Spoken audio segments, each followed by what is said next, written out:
Bon, pourquoi j'achète seulement l'argent de métal de Sunshine Mint?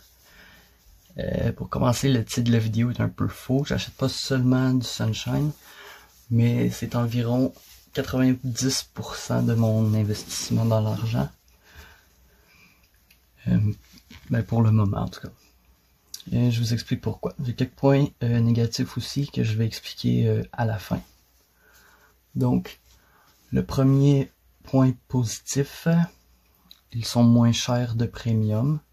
Tu vas payer 1 ou 2 $ de plus que le prix du marché. Si on les compare avec les Silver Eagle des États-Unis ou les Maple Leaf du Canada. Eux, tu peux payer pas mal plus que le prix du marché. Le deuxième point positif, ils sont facilement reconnaissables. C'est une des plus grosses compagnies aux États-Unis. Ils fournissent les planchettes pour fabriquer les barres aux États-Unis. Donc pas mal tout le monde les connaît. Le troisième point positif, le Mint Mark SI. C'est un petit dispositif de sécurité. Il est ici, le petit rond. Tu peux utiliser une carte que j'ai pas présentement.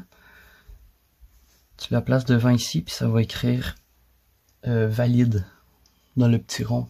Puis si tu la tournes de côté comme ça va faire des petits soleils comme qu'on voit sur la barre.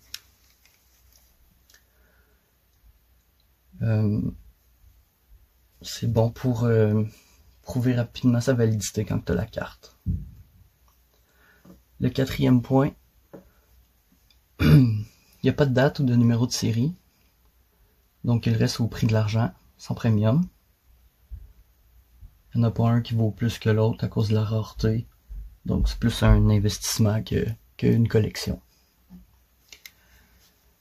Finalement, le point le plus important pour moi, c'est qu'ils font dans différentes grosseurs. J'aime avoir une variété. Donc, ils font dans, ça c'est un 10 onces, ils font dans les 5 onces, ils font aussi dans les 1 once, ils font dans les 1 once ronds,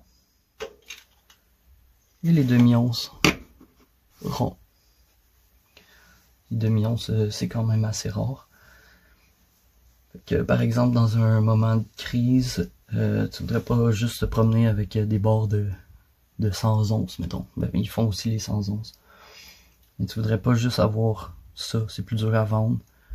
Puis, si tu veux t'acheter quelque chose qui coûte moins cher, ben, au moins t'as l'option de l'acheter directement avec une plus petite. C'est difficile de casser une barre de 10 onces juste à la main comme ça. C'est pas mal impossible. Bon, puis ça c'était mon dernier point positif. Les points négatifs, j'en ai deux. Il y a des contrefaçons de les 1 once en barre comme ça qui existent.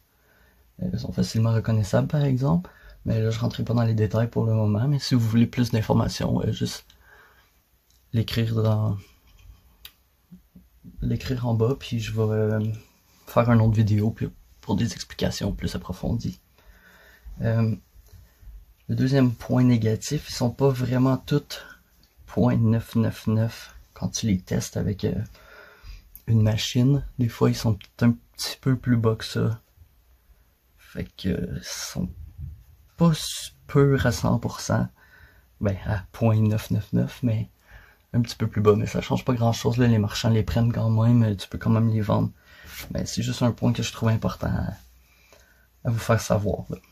Fait que c'est tout pour ma vidéo. Vous, c'est quoi votre argent que vous ramassez le plus, votre préféré? Laissez les commentaires.